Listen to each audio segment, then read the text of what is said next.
Hello students, friends, कैसे हैं आप सब। मुझे पूरा विश्वास है कि अच्छे तो होंगे ही आप सब। चलिए, आज हम अपने इस वीडियो में अगले महाजनपदों की बात करेंगे। इस महाजनपदों के इतिहास का, महाजनपदों के भौगोलिक स्थिति का की जो ये सीरीज़ थी, इस सीरीज़ का ये अंतिम भाग, इस सीरीज़ की अंतिम कड़ी में हम बाकी के 5 महाजनपदों पर बात करेंगे आपसे। अब तक आपने काशी, कोशल, अंग, मगध, वज्ज, मल्ल, चेदी, वत्स, कुरु, पांचाल, मत्स्य, इन 11 महाजनपदों पर आपने बातें सुनी और आपने देखा होगा कि इसमें आपको काफ़ी फैक्ट आपको मिला होगा। हमने जैसा आपसे कहा था कि निश्चित है कि आप किसी भी कंपटीशन की तैयारी कर रहे होंगे तो उसमें आपको ये फैक्ट महाजनपद से रिलेटेड, इन 16 महाजनपदों से रिलेटेड जो फैक्ट आपको मिलेंगे, कहीं भी आप पढ़ेंगे तो निश्चित है कि आपको लगेगा कि ये फैक्ट हमने यहाँ पर पढ़े हैं, हमने यहाँ पर सुने हैं। अब मत्स्य के बाद बाकी के 5 महाजनपदों पर हम आज आपसे बात करेंगे, जिसमें शूरसेन, अश्मक, अवंती, गांधार, कंबोज। और मैं एक बार स्टूडेंट्स आपसे फिर कहूँगा कि ये जितने महाजनपद हैं, ये 16 महाजनपद, इन 16 महाजनपदों में आपकी स्क्रीन पर जो भी लिखा हुआ है, एक एक महाजनपद में आप विश्वास करें कंपटीशन के किसी भी, चाहे सिविल सर्विसेज के हों या किसी भी लोअर डिवीज़न के हों, किसी भी कंपटीशन के आप पेपर उठा के देखें तो आपको इन 16 महाजनपदों के क्वेश्चन ज़रूर मिलेंगे और इफेक्ट आपको ज़रूर वहाँ पर मिलेंगे। तो ध्यान से इनको पढ़िएगा, ध्यान से सुनिएगा। चलिए हम बात करते हैं अगला महाजनपद, 12वां महाजनपद शूरसेन की बात करते हैं। शूरसेन, जैसा कि आपकी स्क्रीन पर लिखा हुआ दिख रहा है, it was situated around western Uttar Pradesh, it's capital was Mathura. ये पश्चिमी उत्तर प्रदेश के आसपास स्थित था और इसकी राजधानी मथुरा थी। यानी जो आज मथुरा है पश्चिमी उत्तर प्रदेश में, ये इसकी राजधानी थी और ये पश्चिमी उत्तर प्रदेश में स्थित था। कौशाम्बी महाजनपद की तरह, वत्स महाजनपद की तरह, जैसे वत्स महाजनपद की राजधानी कौशाम्बी यमुना के किनारे पर थी, ठीक उसी तरह से कौशाम्बी जनपद की तरह से कौशाम्बी राजधानी की तरीके से ये मथुरा भी यमुना के तट पर बसी हुई थी, यमुना नदी के किनारे बसी हुई थी। और वैदिक साहित्य में, जो वैदिक लिटरेचर है, इसमें इस देश का या इसकी राजधानी का कोई उल्लेख नहीं मिलता है। लेकिन यूनानी लेखकों ने अपने ग्रंथों में, यूनानी टेक्स्ट में इस राज्य के बारे में यूनानी लेखकों ने उल्लेख किया है और इस राज्य को शूरसेनोई कहा है और इसकी राजधानी को वो मेथोरा कहते हैं। शूरसेनोई और मेथोरा कहते हैं वो। और बौद्ध ग्रंथों में इस राज्य को बौद्ध ग्रंथों में, या क्या कहें, महात्मा बुद्ध के पीरियड में, 6ठी शताब्दी ईसा पूर्व, महात्मा बुद्ध के पीरियड में यहाँ पर राजा अवंतीपुत्र का शासन था, जो महात्मा बुद्ध का सबसे प्रिय शिष्य माना जाता था अवंतीपुत्र, उसका शासन था। महाभारत और पुराणों में मथुरा के राजवंश को, महाभारत और पुराण में भी इसका जिक्र मिलता है और इनमें मथुरा के इस राजवंश को यदु या यादव वंश से जोड़ा गया है। और वहाँ कहा गया है कि यादव वंश मुख्य रूप से 2 कुलों में बटे हुए थे और इनमें एक कुल था वीतिहोत्र और दूसरा कुल था सात्वत। ज़्यादा डिटेल में आपको इसमें नहीं जाना है कि बड़ी लंबी स्टोरी हो जाएगी ये। और मैं इन महाजनपदों में भौगोलिक स्थिति और राजधानी और फैक्ट लेकर चल रहा हूँ, ज़्यादा डिटेल किसी उसमें नहीं जाने की कोशिश कर रहा हूँ जिससे आपको कन्फ्यूज़न न क्रिएट हो। तो ये आप देखें कि राजधानी मथुरा थी। शूरसेन, इसको यूनानी लेखक कहते थे। यादव वंश का शासन था, पुराण और महाभारत से पता चलता है। और महात्मा बुद्ध के पीरियड में 6ठी शताब्दी ईसा पूर्व में यहाँ पर राजा अवंतीपुत्र का राज्य था। और अवंतीपुत्र की सहायता से ही अवंतीपुत्र ने अपने राज्य में, यानी शूरसेन में, बौद्ध धर्म के प्रचार में काफ़ी मदद की थी। बौद्ध धर्म का अच्छा प्रचार करवाया था यहाँ पर। और कहा जाता है कि बौद्ध ग्रंथ मध्यम निकाय से पता चलता है कि अवंतीपुत्र अवंती नरेश प्रद्योत की बेटी का बेटा था। अवंती नरेश अवंती शासक प्रद्योत की बेटी का बेटा था। ये मध्यम निकाय से पता चलता है, बौद्ध ग्रंथ है मध्यम निकाय, उससे पता चलता है। तो चलिए, मुझे लग रहा है शूरसेन के बारे में जो फैक्ट थे, जो ग्रेजुएशन के एग्ज़ाम में जो कम आपको डिस्क्रिप्टिव लिखने हैं, उसके लिए भी शूरसेन की बातें ये सफिशियंट हैं। नेक्स्ट महाजनपद, हम 13वें महाजनपद अश्मक की बात करते हैं। अश्मक या अस्सक, बहुत ध्यान से इसके बारे में सुनना। ये 16वें महाजनपद में एक ऐसा इकलौता महाजनपद है जो दक्षिण भारत में है। ये कंपटीशन में कई बार पूछा गया है कि 16वें महाजनपद में वो कौन सा महाजनपद है जिसकी स्थिति दक्षिण भारत में मानी जाती है। वो अस्सक या अश्मक ही है। जैसा कि आपकी स्क्रीन पर लिखा हुआ है, it was situated in southern India on the bank of river Godavari. ये गोदावरी नदी के किनारे दक्षिण भारत में स्थित था। इट्स कैपिटल वाज पोटली और पोदन। इसकी राजधानी पोतल या पोदन मानी जाती है। मतलब ये राज्य, ये महाजनपद गोदावरी नदी के किनारे बसा हुआ था और हैदराबाद के आसपास पड़ने वाले बोधन नाम के स्थान को हम अस्मक की राजधानी कह सकते हैं। और इसी बोधन का प्राचीन नाम पोतली, पोतन या पोदन नाम से जाना जाता था इसको। और लगता है कि ये इतिहासकारों का मानना है कि ये मूलक और कलिंग के बीच कहीं स्थित रहा होगा।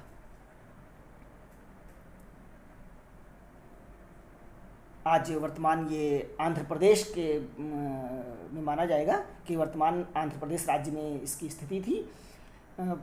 पुराणों से पता चलता है कि अश्मक के राजतंत्र की स्थापना, अश्मक में जो राजतंत्र था उसकी स्थापना इक्ष्वाक वंशी शासकों ने किया था, क्योंकि वहाँ पर उस प्रदेश में, उस क्षेत्र में इक्ष्वाक वंशी शासकों का शासन चलता था। तो माना जाता है कि हो सकता है कि इन्होंने ही इस महाजनपद की स्थापना की हो। महात्मा बुद्ध के पहले, ये इतिहासकारों को मानना है, जो टेक्स्ट में जो एविडेंस मिलते हैं कि महात्मा बुद्ध के पहले अश्मक और अवंती में बराबर लड़ाइयाँ चलती रहती थी।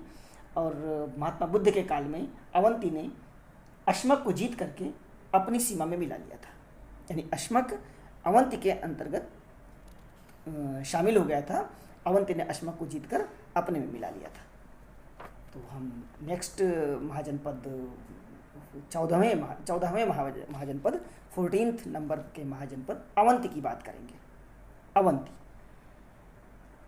ये अवंती महाजनपद मालवा के वेस्टर्न और मिडिल पार्ट, यानी पश्चिमी और मध्य मालवा के पूरे क्षेत्र में ये महाजनपद बसा हुआ था। आज कह सकते हैं कि वर्तमान पूरे उज्जैन क्षेत्र में ये महाजनपद बसा हुआ था। मानधाता से लेकर महेश्वर तक नर्मदा नदी की पूरी घाटी अवंती राज्य के अंतर्गत आती थी। जैसा कि आपकी स्क्रीन पर आप देखें कि लिखा हुआ, it was situated around modern Ujjain area of Madhya Pradesh. It was mainly divided into two parts which was called Northern Avanti and Southern Avanti. Northern Avanti capital was Ujjain and Southern Avanti capital was Mahismati. सारा fact आपके सामने है। Most important fact ये वर्तमान उज्जैन के आसपास, मध्य प्रदेश में उज्जैन के आसपास कहीं आसपास के क्षेत्र में स्थित था। ये मुख्य रूप से अवंती दो भागों में बटा हुआ था। एक भाग को उत्तरी अवंती कहते थे और दूसरे भाग को दक्षिणी अवंती। उत्तरी अवंती की राजधानी उज्जैन थी और दक्षिणी अवंती की राजधानी माहिष्मती थी। मैंने बताया कि मोस्ट इंपॉर्टेंट फैक्ट, कई बार क्वेश्चन ये कंपटीशन में पूछे जा चुके हैं। विंध्याचल की पहाड़ी इस राज्य को दो भागों में विभाजित करती थी। अवंती राज्य के उत्तरी भाग में, जो इसका नर्दर्न पार्ट था, सिप्रा और दूसरी नदियां बहती थीं जिसकी राजधानी उज्जैन थी। और दक्षिणी भाग में नर्मदा घाटी में ही स्थित था दक्षिणी भाग, और जैसे बताया गया इसकी राजधानी माहिष्मती थी, और इसे मांधाता द्वीप भी कहा जाता था। माहिष्मती को मांधाता द्वीप भी कहा जाता था, जो दक्षिणी अवंती की राजधानी थी।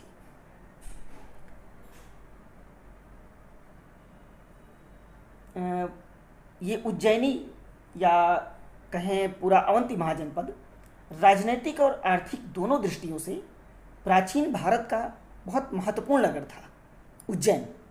उज्जैनी कहा जाता था इसको।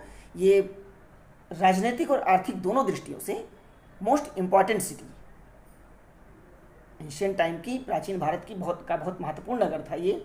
यहाँ कहा जाता है कि लोहे की खानें थीं, माइंस थे यहाँ पर, लोहे की खानें थीं, और इससे कारीगर लोग बहुत अच्छे अस्त्र शस्त्रों का निर्माण करते थे। और निश्चित है कि युद्ध परंपरा उस समय थी, युद्ध से क्षेत्र जीते जाते थे, युद्ध पर ही निर्भर करते थे क्षेत्रों का बचना और उनका अपने में मिलाना।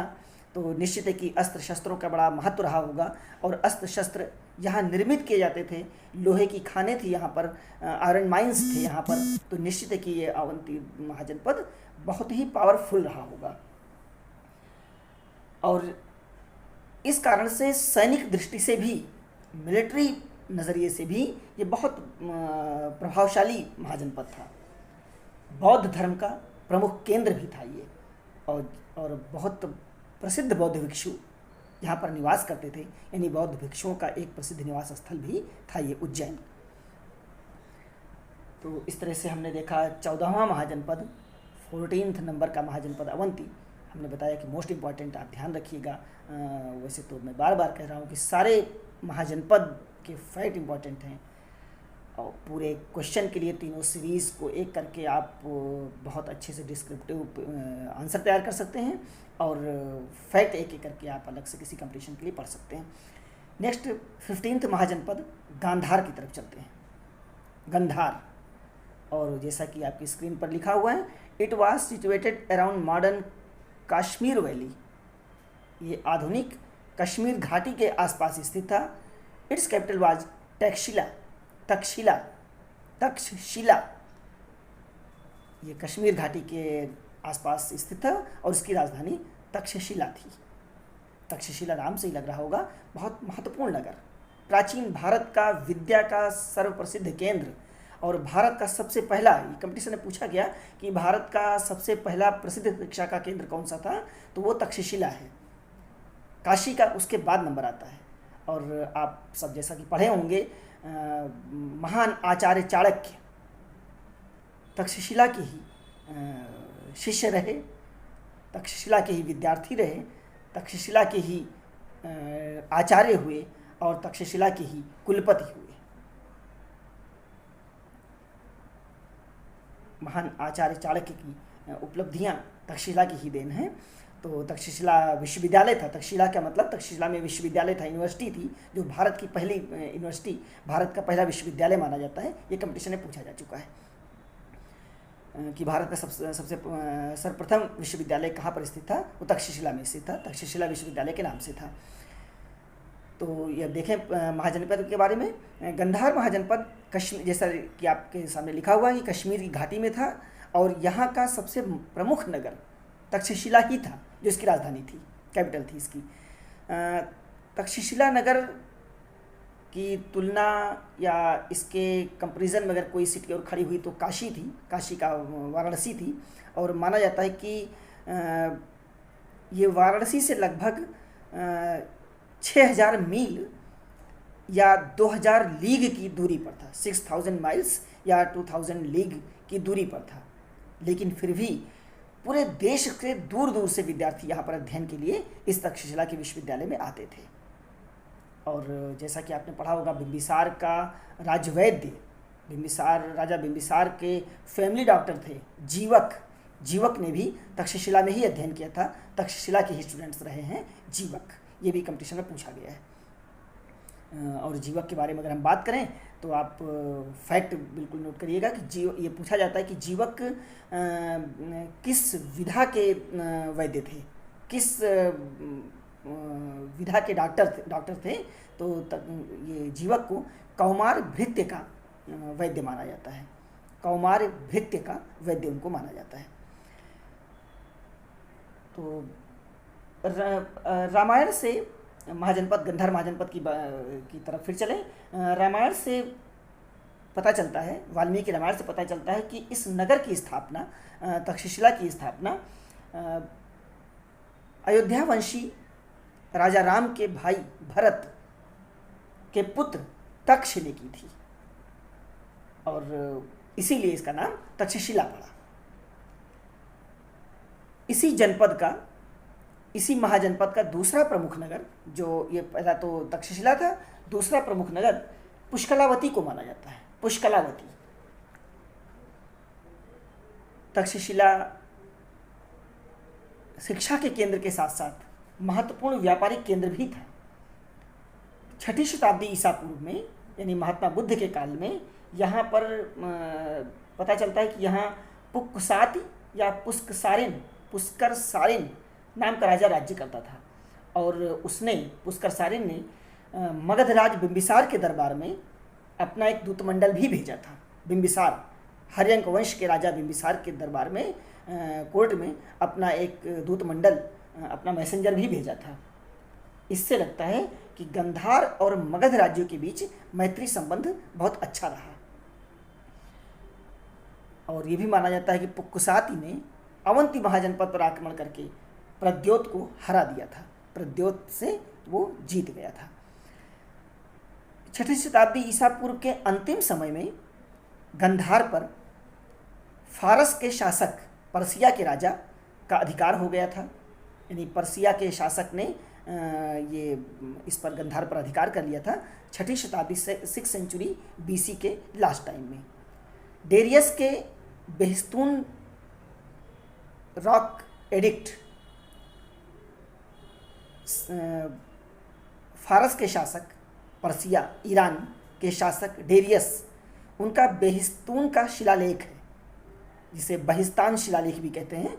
ये लगभग 520 to 518 BC के आसपास का है। 520 से 518 ईसा पूर्व के आसपास का ये शिलालेख है। इससे पता चलता है कि गंधारवासी उसके साम्राज्य की प्रजा थे, यानी गंधार के लोग उसके साम्राज्य के अंडर में थे। तो ये बहिस्तून शिलालेख या बहिस्तान शिलालेख, बहिस्तान रॉक एडिक्ट से ये पता चलता है कि गंधार को 6ठी शताब्दी ईसा पूर्व के लास्ट में पर्सिया के शासकों ने अपने अंडर में ले लिया था। तो ये गंधार के बारे में था। अब महाजनपदों के में अंतिम महाजनपद कंबोज की बात करते हैं। Kamboj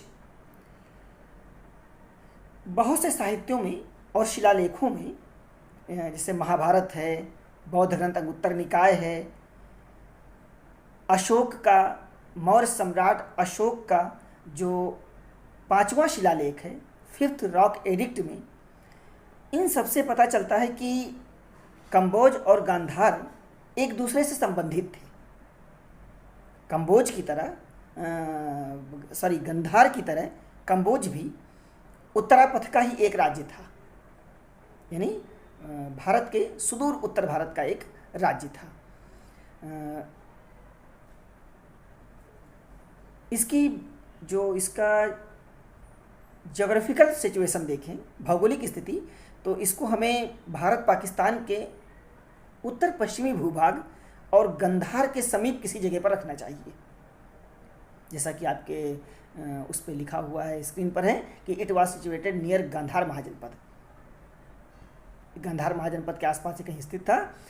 it's capital was Rajpur या हाटक। तो महाभारत में कंबोजों को राजपुर नामक स्थान से जोड़ा गया है, और महाभारत का जो राजपुर है इसे पुंछ के दक्षिण पूर्व में स्थित माना जा सकता है। ह्वेनसांग ने भी अपने ग्रंथ में इसी नाम के एक स्थान की चर्चा भी की है। आप सबने पढ़ा होगा, या नहीं पढ़ा हो तो ध्यान सुन लीजिएगा। ह्वेनसांग की ट्रेवल डायरी, उसका जो यात्रा विवरण है वो CUE की के नाम से जाना जाता है। और ह्वेनसांग की जीवनी को लिखने वाले उसके एक मित्र थे विली, उन्होंने ह्वेनसांग की जीवनी लिखी थी। ये दोनों फैक्ट कंपटीशन में पूछे जाते हैं कि ह्वेनसांग की यात्रा विवरण का नाम क्या है और ह्वेनसांग की जीवनी लिखने वाले लेखक का नाम क्या है। तो यात्रा का विवरण है सी यू की और लेखक हैं उसके मित्र विली ने उसकी जीवनी लिखी थी। तो इस तरह से आप देखें कि कंबोज महाजनपद, अगर एक शब्द में कम शब्दों में बात करें तो ये दक्षिणी पश्चिमी कश्मीर और काफिरिस्तान के भाग को मिला करके पूरा कंबोज महाजनपद बनता था। राजधानी जैसा कि आपके स्क्रीन पर लिखा हुआ राजपुर थी, इसको हाटक भी कहा जाता था। कौटिल्य ने अपने ग्रंथ अर्थशास्त्र में कंबोज के लोगों को वार्ता शस्त्रोपजीवी संघ कहा है। यानी वार्ता का अर्थ होता था कृषि, पशुपालन, वाणिज्य, इन तीनों को मिला करके वार्ता कहा जाता था। तो वो कहते हैं कि वार्ता शस्त्रोपजीवी संघ थे ये लोग, यानी कृषि, पशुपालन, वाणिज्य और शस्त्र द्वारा अपनी जीविका चलाते थे यहाँ के लोग। और प्राचीन समय में कंबोज जनपद अपने श्रेष्ठ घोड़ों के लिए बहुत प्रसिद्ध था। अपने घोड़ों के लिए बहुत प्रसिद्ध था, यहाँ के घोड़े बहुत मशहूर थे। तो फ्रेंड्स, स्टूडेंट्स, इस तरह हमने आपसे 16 महाजनपदों के बारे में 16 महाजनपदास की जो हमने बात की थी वो पूरी सीरीज़ हमने पूरी कर दी। ये 3 भागों में, ये 3 वीडियो में ये पूरी सीरीज़ 16 महाजनपदों की पूरी हो गई।